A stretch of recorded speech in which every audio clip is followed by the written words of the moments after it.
Hi folks, Spydiechef here. This is the latest knife in my high-end knife series. This one is from Spyderco.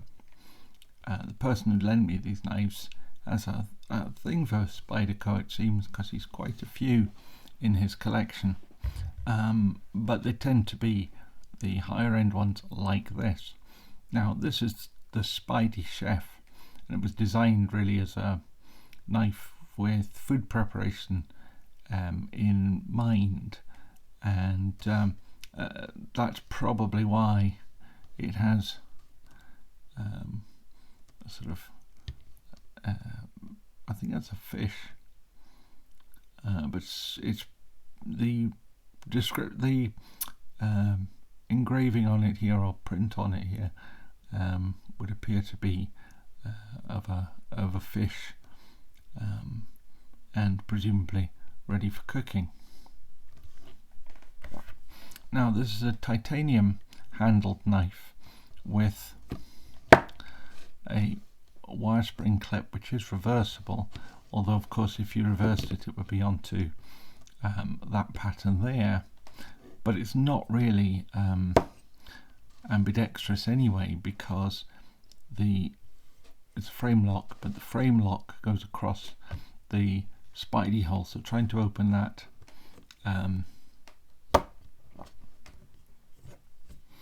left-handed would be, I mean, it's probably not impossible, but it's very difficult for me, and you're putting pressure on the lock bar while you're trying to open it.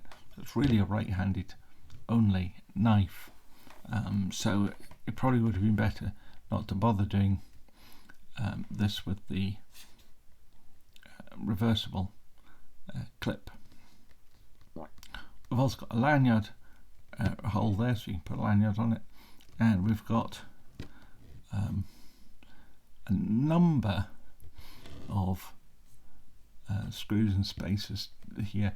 We've got 3 screws plus the lanyard tube, so it's fairly well supported. I think that's what one could really say about that. At the other end we've got a stop pin, which seems to just be held in by the scales. It's not screwed in or anything like that. And then we have a pivot, a relatively small pivot actually. I think that's only T8.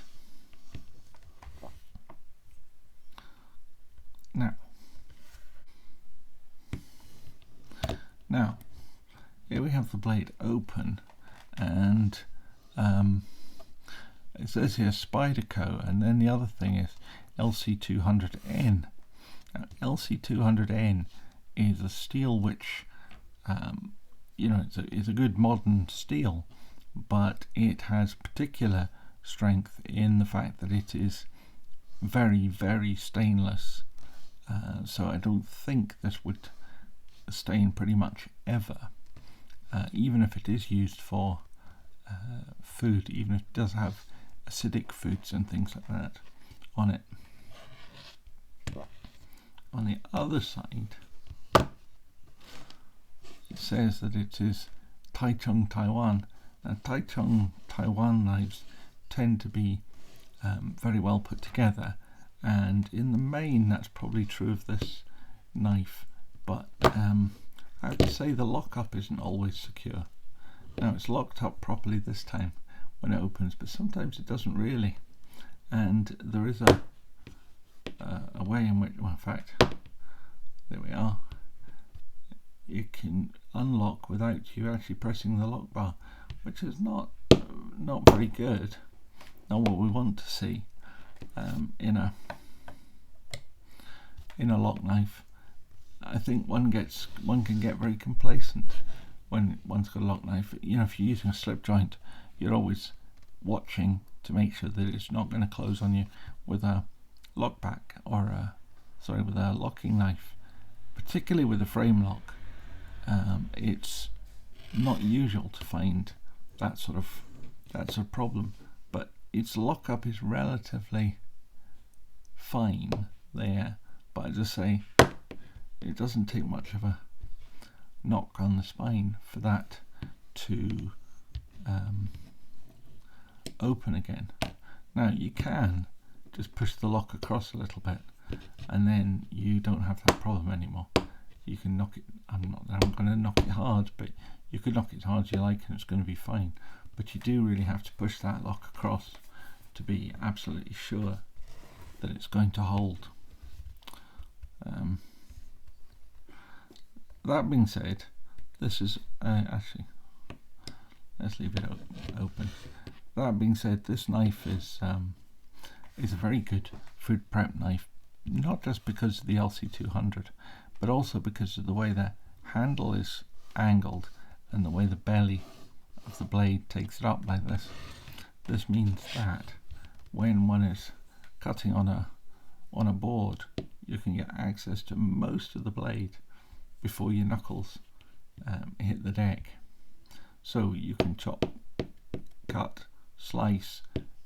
It's reasonably thin. It's not the thinnest blade ever, but it's thin enough and it's full flat grind, so it does would make for a decent slicer. Now I haven't tried chopping up any fruit or onions or anything like that, which kind of tests a knife to see how well it slices compared to just brutally splitting things open. But just looking at this, it's clear that it would make a good slicer. Now, how big is it? That's the next question. Well, let's have a look. Let's put that up there. Bring in the old ruler. Now, we've got a blade there of about 3.5 inches, cutting edge of 3 3/8, an overall length of about 7 3/4 length. So it's a reasonable sized knife, but to put that into sort of a real world context, let's just compare it to a pair of Spyders. So this is a small Spyder 31, and this one is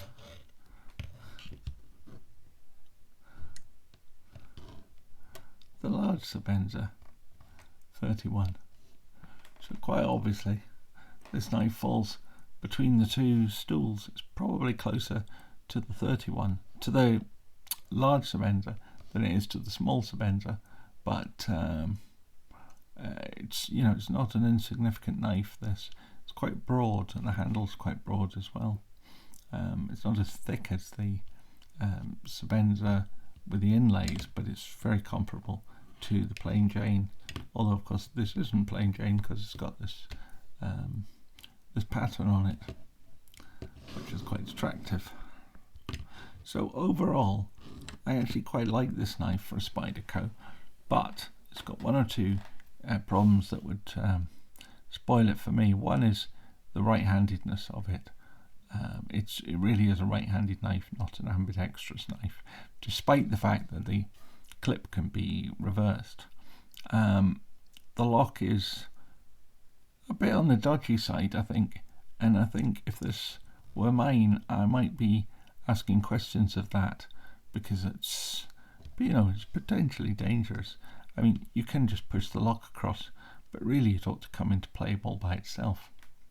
So yeah, I'd say this is a good knife, a great knife if you want something to use for food prep, and certainly its LC200 steel makes it much safer for makes it much better to use there, because it won't rust or corrupt in any way.